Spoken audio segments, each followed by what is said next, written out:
So let's talk about project workflow and some of the steps and processes that are involved. If you have kind of an overview, a bird's eye view of what's going on, a lot of times that'll help you to plan. And this is what's going to help you be successful in the initial process, because a lot of times people don't take into consideration everything that's involved, in just working on one project and getting something done.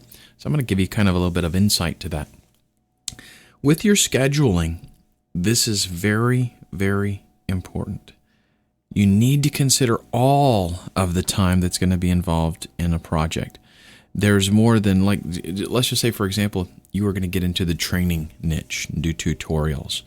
If somebody said, I want a 2-hour tutorial on using PowerPoint, it's not going to take you 2 hours to deal with that project. Okay? So you have to be aware of what all is involved. And I'm going to show you a big, a workflow so you can get a little bit of a better idea of what's involved graphically. But there's more to it than just, that 2-hour project. And you've got to work all of this into your schedule. We'll talk about overbooking here in just a minute. You have to say, okay, this is the amount, what I'm recommending to you. You don't have to do this, but what I'm recommending to you is set a specific amount of time that you're going to work every day. Sure, while you're building your business, you're going to have to put in some hours. I'll just tell you that. If you're really trying to start your own media marketing business, you're going to be working a lot. Unless you hire people to work for you right away, you're going to have to do everything. So you're going to have to schedule. You're going to have to. This is really the key, is being really tight as far as, planning. Don't just do things haphazard. Plan what you're going to do in the day. When I start my day, I typically don't do a ton of scheduling in advance. I mean, I might, if I've got a client that has something, coming up, maybe they've got a deadline or something, I might schedule something for the next week. But that's about as far ahead as I will go. I do things on more of a daily basis. I might schedule things on a normal basis. I might schedule things the next day. But that's my typical, that's as far as I want to go ahead, because things change so much. But usually what I'll do is in the morning when I get on my computer, I check my email just to see if anything new and interesting has come in. And then I will see what things need to be done that day. And I use Microsoft Outlook. You can use anything else that you're familiar with, but I use Outlook because it's got my email there, it's got my calendar there, it's got tasks, it's got a ton of stuff that works together. And what I like to do is type in all of my tasks for the day, or a lot of times there's some left over from the previous day, and get those where I say, okay, here are the things that I need to accomplish today. And then I take those things and I figure out, okay, what realistically can I actually get done today? And then I will take those and I will schedule them for that day. Now, if something, realistically, and again, you set your time. If you want to work 12 hours, go ahead and do it. But if you want to work 8 hours, set your time and say, realistically, I can get this done. It's going to take me 2 hours. This is going to take me an hour to get this done. Give yourself a break for lunch. Don't overwork yourself, okay? That's what everybody is doing. And it's, what are you living for? What are you trying to do this for? Are you trying to make money just to make money? Or are you trying to make money to enjoy life? Because if you want to enjoy life, then don't spend it working 18 hours a day, okay?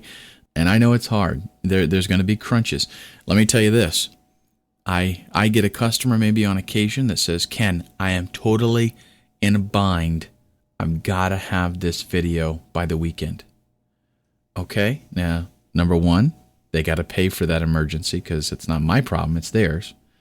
So if they're willing to pay for the emergency, I have put in 18-hour days back to back if there is a good reason. But when we're dealing with the normal ebb and flow of business, don't do that on a regular basis because you'll get burned out big time. Okay. It's no big deal for me if I got to work 18 hours because, there's an emergency job, and then I'll reward myself by maybe taking a day off next week or something, do something with the family. I tell my wife, and she's a very understanding wife. I tell my wife, okay, hon, I've got an emergency. Client needs something. I'm going to be locked in the office. I don't want to be disturbed, and I can't come out until, midnight tonight, whatever the case might be. She's very understanding with that because she knows, that I'm building the business and we enjoy our lifestyle because of what I do. We get a lot of things that we wouldn't normally if I was working a 9 to 5 punching a clock or something.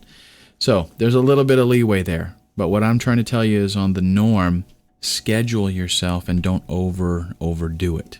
Okay, scheduling's very important. Sit down, figure out what you're going to do for the day. And the reason that I like this is, I come in the morning, do my scheduling. I know what's on the agenda for the day.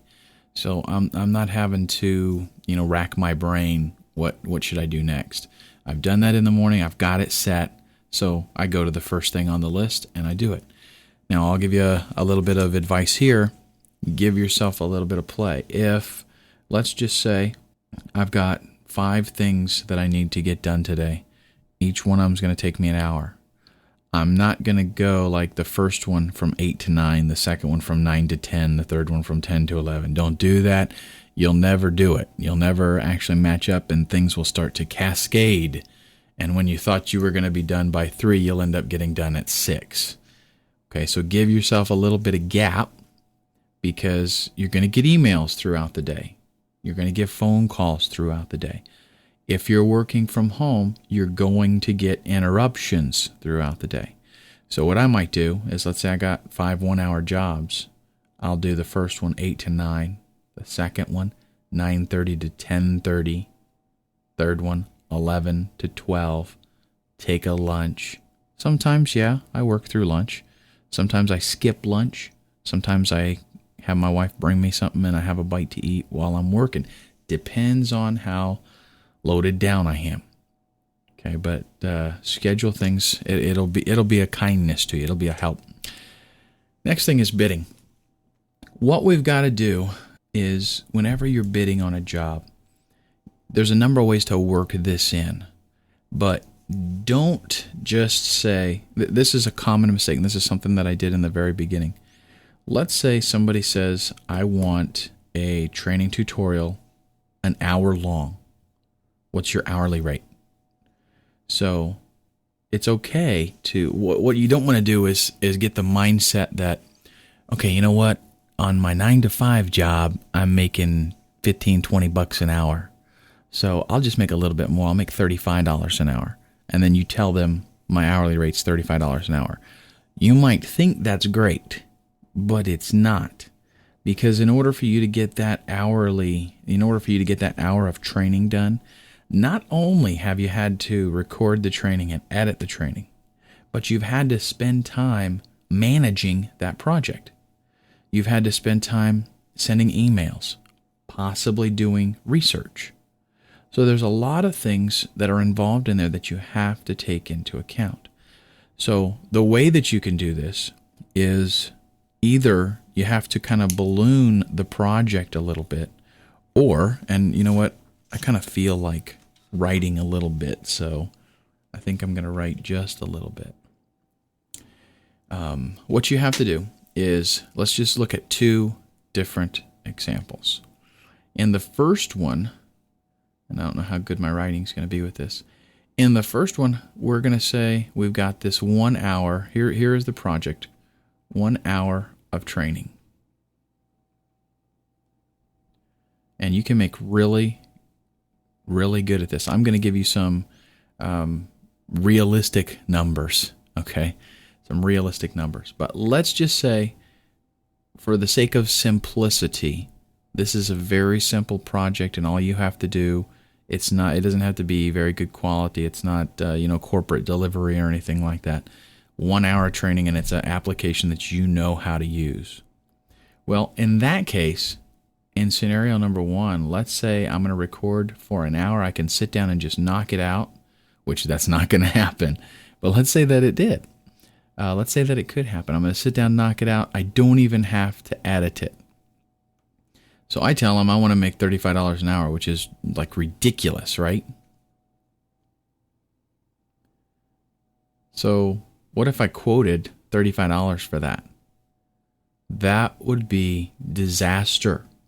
Because, yeah, let's say I sat down and I recorded for an hour, and then that's it. I didn't have to do anything else beyond that. I charge them $35. Now, if you use Elance or Rent-A-Coder or something, they're going to take a chunk of that. You're going to end up getting like maybe $30. But here's what happened. Let me explain to you what time you really took to create that hour. You had to send some emails. You had to search and find the job. Come to put a proposal together. You had to send and receive a bunch of emails, and that takes up a lot of time. Might have had to talk to the client on the phone. And then you do have to give yourself somewhat of an outline. You have to kind of, know what you're going to talk about at least, depending on the type of training that it is that you're going to do. If the client cares anything about the product, they're going to want to see that outline or even a script before you even produce it. They're going to want to, approve it. So there's some more email dialogue that you're going to go back and forth. Then you're going to sit down and you're going to record it. Then you're going to encode it. And that could take up, 10, 15 minutes just to have your computer doing that. And then you're going to maybe FTP it, upload it to the client. Then you're going to have to tell them, it's there, check it out. They're going to go ahead and check it out. Maybe they want you to make some changes to it. You're going to have to go back, edit out something, make a revision or whatever, encode it again, submit it to them again, and get an approval. Now, if you do that for $30 and you think you're doing good, you're not. That 1 hour of training took you probably 8 to 10 hours. Okay, realistically. Let's look at the real world scenario. The way that we can do this is you can say, okay, for this 1 hour training, let's say I do want to make $35 an hour, which is extremely low. But if you're going to bid on that job using this scenario of $35 an hour, you're going to have to say, okay, that 1 hour maybe is going to take me, let's just say, 10 hours for the entire project. So that means I'm going to charge $350. Okay, but here again, what we're looking at in this case is you not doing anything special. You sitting down and recording, and if you make mistakes or you sound terrible or something doesn't work out right, that's what they get. Okay, so do you see how that 1 hour training has ballooned out, and now this is what you're going to charge, and that's at an extremely low hourly rate, and that's without doing anything fancy. You're going to sit down, record, talk for an hour, show them something for an hour, and then give it to them. That's it, over and done. That's not realistic. That's not a good way. That's not a good business model. There are people that do this. I'm going to tell you. There are people that do this exact thing. And there are people that will buy it because all they want is an hour of content. They don't care about it. But this is not where you're going to be the most profitable. This is not where you're going to make your money. Where you're going to make your money is in scenario 2. And this, granted, we're talking about media marketing here. This could be, doing podcasting. This could be doing audiobooks. This could be doing promotional videos, tons of different things. We're focusing right now on training, on tutorials. You could pick any of this kind of stuff, or you could do what I do all of it. So this same concept, though the amounts and the times and all that stuff, that is totally different. But the same concept is applied to everything. Let me just give you an illustration. The first video that you watched in this training, okay, that first introductory video is like 5 minutes long. That took me an entire day to put that together. 5 minutes. Now, granted, that was, I had a lot of extra effects and stuff like that. I had a lot of things, eye candy is what you call it. This one right here is more of a presentation style, and so it doesn't take nearly as long to do. But there still is a lot of time involved in this, and that's what you have to take into account when you're going to bid. Let's look at scenario number 2. This is my favorite scenario. This is the way that I actually conduct business. What I decided to do was, number 1, I wanted to make $75 an hour. Okay, I thought that was kind of a fair rate. I did a little bit of research. I found out there are, in fact, some other companies that make a lot more than that, but they've got a bigger staff. They've got a bigger facility, and they've got a lot of overhead that they got to take care of. I wanted to make $75 an hour. So here's what I did. I kind of figured out how many hours it would take to create an hour of training on something that I'm familiar with. And I'll tell you here, I've got clients that come and they say something simple, like I want training on Microsoft Word. I'm very familiar with it. I've done a lot of training in the past for that. I can pretty much write out an outline very quickly, and I know what I'm going to be doing and record it. Then you also have clients that say, hey, I've got a custom application, and we wrote it, our company owns it, we need a tutorial done for that. That's a totally different rate for me. It's not that I'm still making the same amount hourly, but what I do is I charge based on the finished product. So for example, I've got 2 rates, one for applications that I'm familiar with or things that I'm familiar with. For example, if somebody wanted training on using Google AdWords, okay, and they came to me and they said, we need training on this, I can create video training for that. It's more of a concept, right? There's a little bit of tools in there, but it's more of a concept. Same thing with this video that you're watching right now. This is a concept. So I can sit down because I know the material and I can create that. Well, on the other side of things, if they come to me and they say, here's this application that, it's our custom application, that's going to get charged at a different finished rate. So that's the way I do things, is based on the finished time. So if it's an application that I'm very familiar with, 1 hour of training is going to be set at one rate. And if it's an application I'm not familiar with, there's going to be a lot of research involved. There's going to be a lot of script creation involved, that kind of stuff. That's going to be charged. An hour of training for that type of product is going to be considerably more. And I tell you what, I'm going to go ahead. I have no fear, so I'm going to go ahead and tell you exactly what I charge.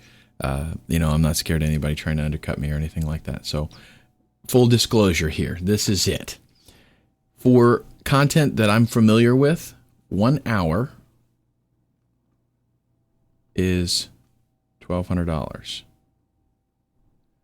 And I'll be honest with you, that's actually pretty low in the industry. You can charge more than that and still get away with it. Like I said, I'm a one-man show here, so not a lot involved. 1 hour that I'm not familiar with, okay, that is a little bit more than double, $2,500. What is it based on? I'll tell you. An hour of this, somebody comes to me and they say, Ken, I need 1 hour of Microsoft Word, or I need 2 hours of Microsoft Word. In order for me to create that 1 hour of training, I'm allotting myself 16 hours. Now, this 16 hours, this includes, and I'll tell you the whole process here. We're going to look at workflow in just a minute. This includes managing the project, and it includes actually creating the content, which the creating the content part, you have to take this into consideration. This is one of the things people miss a lot. To create 1 hour of video, you've got to put yourself together, the script or the outline. You're going to sit down and record. You're going to make mistakes. And that means that 1 hour, if you do actually sit down and say, I'm going to record an hour's worth of content, it's going to take you between an hour and a half and 2 hours of actual recording to get that. Because when you do a presentation or when you do a training, sometimes you lose your train of thought. You have to pause and kind of regroup. Sometimes you mess up in things that you say and you have to repeat yourself. And this takes a lot of talent and skill to pull it off and save yourself time. For example, if you're talking and you make a mistake and you're trying to make a professional production here, then you have to kind of go back and repeat yourself, or you got to do it later on in the edit process. But the point here is there's extra time involved. So then, let's say you record, you're trying to get an hour of training. You're going to record for 2 hours to get that. Then you got to go back and you've got to edit that. That means you've got to listen to a minimum of 2 hours of training. But every time you stop and make an edit, that's another, a block of time that you're eating up. So to edit a 2-hour clip can literally take you 4 hours. So now, let me find a free space to write over here somewhere. So we're creating 1 hour of training. It took 2 hours to actually record it. It's going to take 4 hours to, edit it. We've already got 6 hours involved, and that is strictly recording and editing. This does not take into account what if you do any kind of special effects or create a presentation, something like that. You could easily start racking up an incredible amount of time just to produce this 1 hour of video. Okay, and that, remember, we got to take into account a proposal. We got to take into account communication with the client. A lot of factors that come into play here. So what I don't want you to do is, be surprised and run into this and not have a clue as to what's going on. There's a reason that things cost what they do, and that's because of the time that's involved in it. So I don't want you to, see a Photoshop training, and if you know Photoshop, they're asking for a 4-hour course, and you do it for, I just want to make $35 an hour, so I'll do it for $140, no problem. You're naive, and I don't want that to happen. Okay, so that has to do with bidding. A lot of this stuff you're going to, experience is what you're gonna have to experience some things. You're gonna have to make some mistakes and make some corrections. What I'm giving you right now is some helpful information that'll give you a good start, so that you're not, just making a total mess right from the very beginning. Now let's talk about overbooking and overbidding. Overbidding is not dealing with bidding too much as far as cost. It's bidding with too much as far as projects that you're bidding on. You want to be really careful about going out there to, Elance and Rent-A-Coder and bidding on everything. Because here's what happened to me. I've done this several times when I was first starting out. I don't do it so much anymore. When I first started out, I started getting jobs, and I would get every single job that I bid on because I was bidding way too low. Okay, I was bidding very low, and I was having fun. I enjoyed what I was doing, and, so I was like, hey, no problem. But then when I started getting really serious and making a business out of this, then I started bidding on a lot of jobs, and I would get every single job. What do you think happened? I was overbooked. I couldn't get everything done. And then you've got customers that are like, hey, you said it would take 3 days to get this done. Now, I never had to deal with that because I worked 18 hours a day to get them all done. But that is that's very stressful. You don't want to be doing that. So what I would suggest is test the waters first.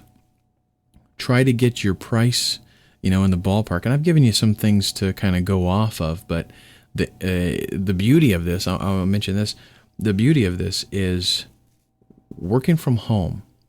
You're going to set your own, your own rate, and it is not geographically contingent. Let me explain. If I live in Chicago, I have to get paid Chicago rates, and I've got Chicago expenses. Well, if I live in Ohio, as I do, and I work on the computer online, I can get paid Chicago or New York or Los Angeles rates and still have Ohio expenses. And that's why I live here. I love it. I can get paid just like I was in Los Angeles because let's say I'm contacting a client that they're in Los Angeles.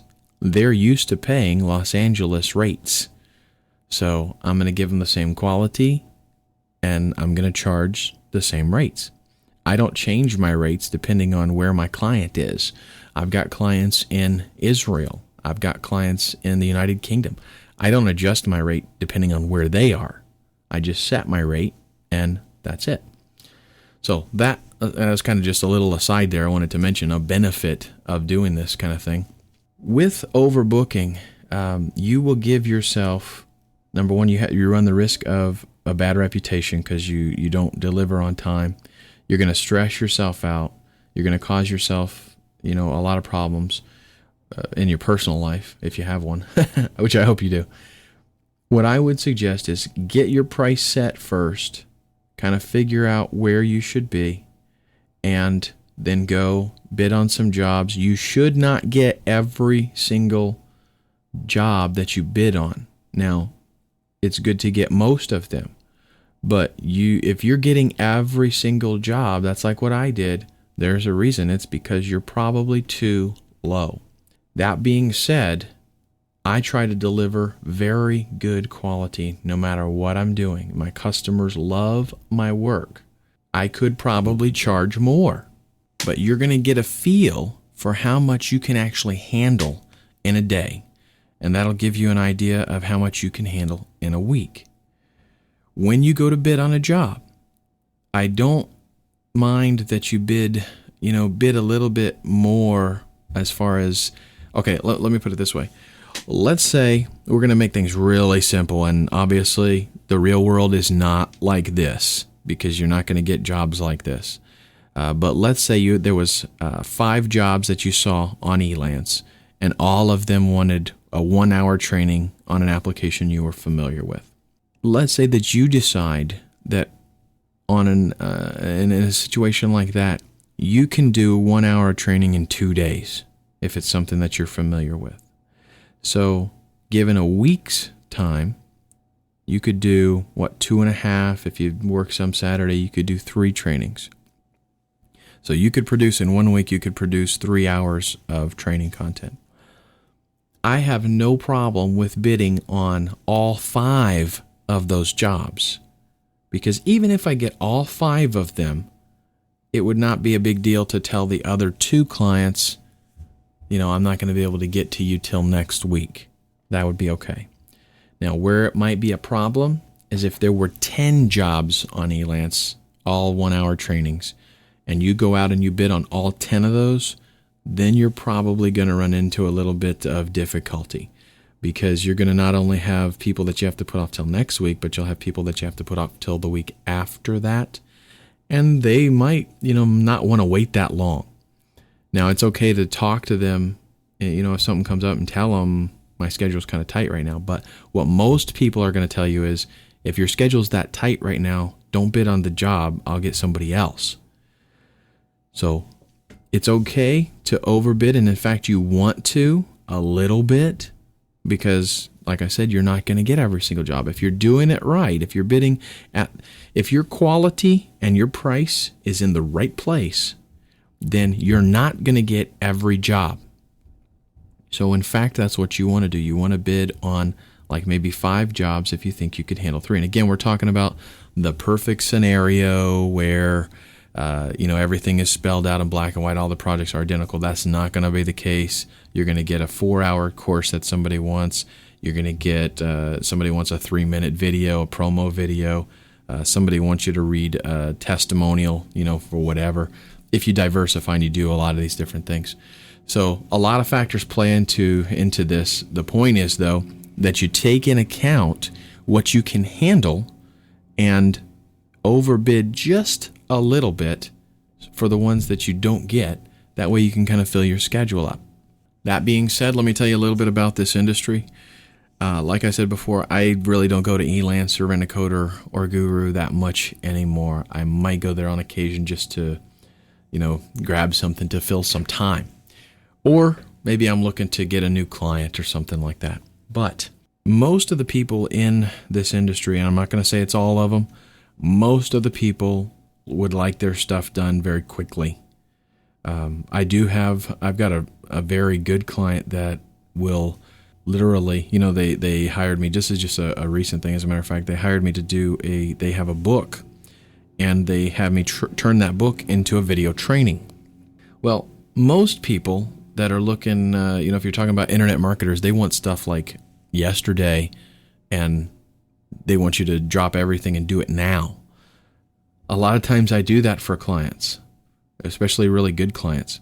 But this particular person was like, yeah, whenever you get to it. I mean, he paid me and everything. He paid me for an hour of content. It's actually going to be probably 20 hours when we're all done, but he paid me for an hour of content, and I kind of casually just did it. I kind of fit it in between other jobs, but he was totally okay with that because he's not in a hurry. That's a rarity. So I just wanted to tell you that. That's a rarity. Most people are going to want things done. And if you go to Elance, you go to Rent-A-Coder, if you look in there, they have a little section on the proposal where they tell you the time frame for the job. And a lot of times you're going to see like 1 day, 3 days. Those are pretty common. And even though I don't go to, Elance very much anymore, my existing clientele, a lot of times they'll come to me and they'll say, hey, I got a project for you. And I got to tell them, okay, that looks great. I'll go ahead and I'll give them a proposal. When I give them the proposal, I let them know, I'm backlogged right now a week, or I won't be able to get to this for 3 days. And most of them don't have a problem with that. Some of them, maybe sometimes they'll tell me, I really bad need this in the next couple of days.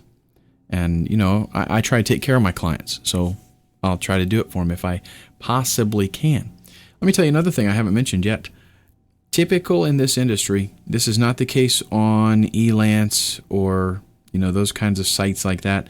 There, it works a little bit differently. But typically, when I'll have a lot of new word of mouth customers. Somebody referred me to them. And when they come to me and they say, I've got, this such and such project that I want to do, I'll do the proposal. I'll figure everything out. And when I submit that to them, I'll tell them when I can get to it. I'll tell them how long it's going to take me till it's delivered. And I will tell them they have to give me a 50% deposit in order for me to schedule it. And typically that's not a problem. That's pretty much industry standard in this kind of stuff. So let's say you've got a job. It's going to be, $2,000. They're going to have to give you $1,000 up front because you're both taking a risk, really. If it's somebody that you don't know, you're taking a risk. I have really good customers like Jeremy, for example. And Jeremy will he'll have a great idea for something, and he'll give me an outline, for example, and say, create this. And I don't make Jeremy give me a deposit because, I know his money's good. I've been doing a lot of business with him. But new people especially, you make them give you a deposit because I can't tell you how many times somebody has said, yeah, I heard your name from such and such, and I want a dynamite product too, a big 4-hour course or a 15-minute promo video. Can you get started on this right away? And then, you turn around, you give them a price, you give them the whole proposal and everything, send it to them. They're like, yeah, good, that's great. Go ahead. I'll send you some money in tomorrow. And you don't hear from them for 2 weeks. Well, don't run the chance of wasting your time and creating that for them, and then, they flake out on you. I have had people, let me tell you about this one.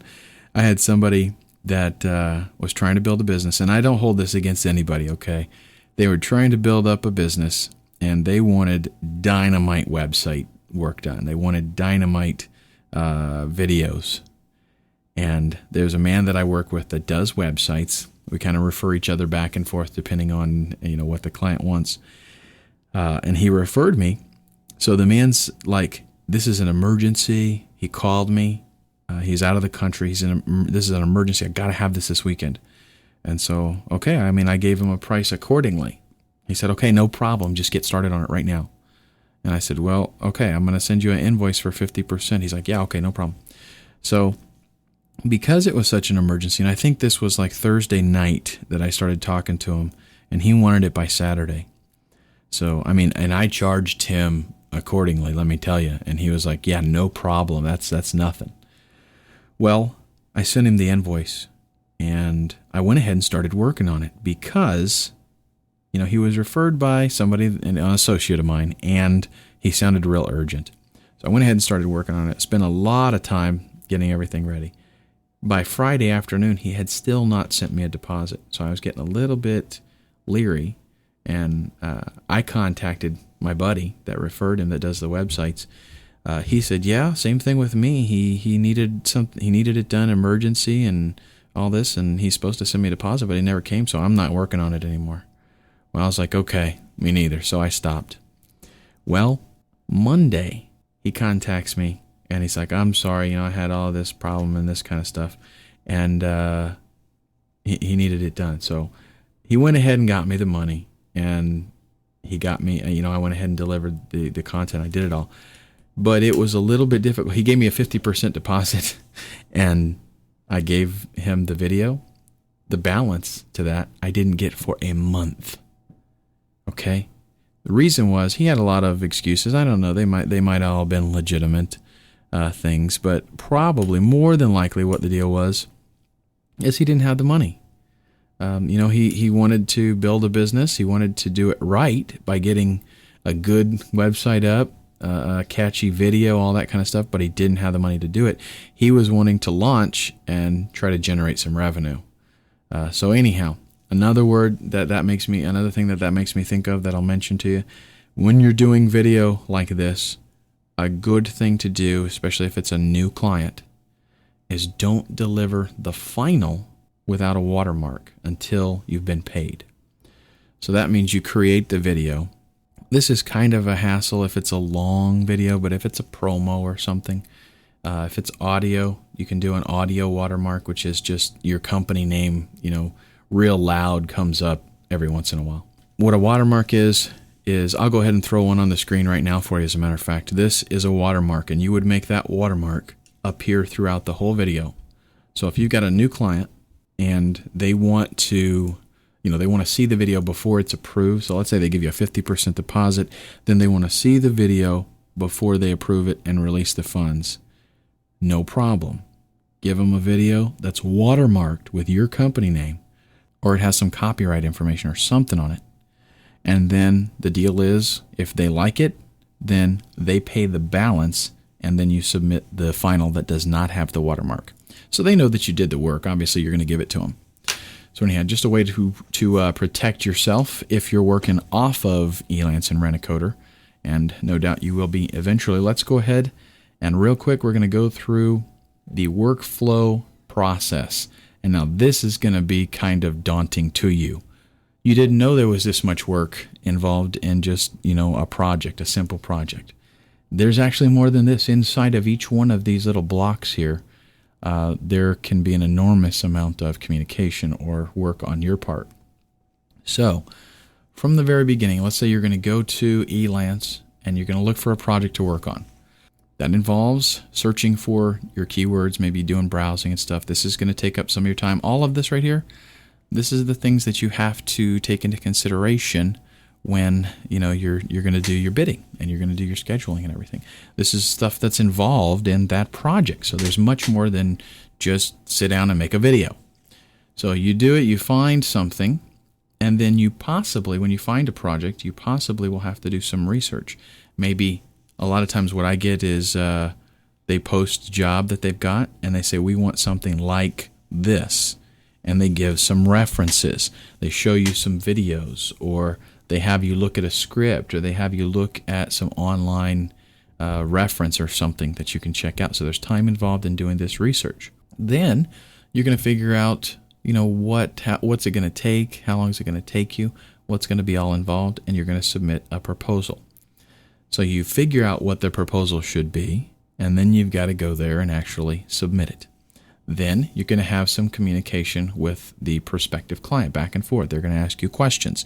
You're going to answer them, possibly ask them some more questions, might have to do modifications, might have to modify your bid. You might submit something and they tell you, your work is great. We don't think it's going to be quite as involved in this. Let's scratch this aspect of it, that aspect of it, and get us a little bit lower price with, taking off some of the other stuff that you've got on here. So you might have to rework that. Then let's say that you're awarded the job. Then you might have to do some research once you get to that point to actually get things put together, figure out what you're going to, be a little bit more detail about what you're going to be creating. Then you've got to put together possibly a script and an outline. They might submit this to you, but you're going to have to review it, go over it, make sure that everything is going to flow. You might even have to actually walk through the whole thing one time before you actually record. Okay, so a lot involved right here. A lot of things that you have to take into consideration when you're figuring out your scheduling and what you're going to bid. Then you go ahead and you get approval on the script or the outline. When we say script or outline, script is more like they actually, you might actually write out or type out what you're going to say. An outline is more like a table of contents. So it kind of depends on the delivery style. If you're doing very corporate, then you probably want to have a script. If you're doing a little bit more personal, like this video is, this is more done with an outline. So I've got an outline of the topics that I want to talk about, and then I just talk about those. That's more like what you would see maybe if you went to a live seminar, for example. So then you get the approval for that. Now we've got to actually produce it. So look, producing it is a little past halfway in the whole process. And this part right here is going to take up a ton of time, depending on what the project is. If it's a promo video, this alone, if it's let's say it's a 60-second promo video, this could take you an entire day to get that together. Okay, so you've got to produce it. You've got to do your recording, your editing, any kind of effects that you're doing, any kind of production work, mixing in music, all kinds of stuff happens right here. And then you're going to deliver. That means you're going to encode it in whatever format that they have requested, and you're going to deliver it either maybe on a CD or a thumb drive, or you're going to FTP it to them, whatever you have arranged in that. And then after it's delivered, really, this delivery even includes like delivering it, and they review it and tell you if it needs to have any corrections done to it. In that case, our arrow is going to go back here again, do some rework, and this repeats again. After it is delivered and approved, though, then you're going to get paid. So a lot of steps that we have to go through here, again, for managing one project. And what I want you to take home from this entire module here is take all of this into consideration. Sure, I can't tell you every little thing because I don't know specifically what your niche is going to be, what your twist on this is going to be. But understand that there's so much involved in this, and it's going to take, going through it several times to work out the kinks so that you can figure out what you should be allotting, what kind of time you should be allotting for this and that. But the point is, there's a lot more involved to this than just the doing of it. And you need to account for that in your scheduling so that you don't overbook yourself. And you need to account for it in your bidding so that you don't undercut yourself. And that's it. That's all I wanted to deal with on this. The last module that we're going to go through, I'm going to show you, actually bidding on a job. I'm going to show you the process. And I've got some killer resources that you're going to absolutely love.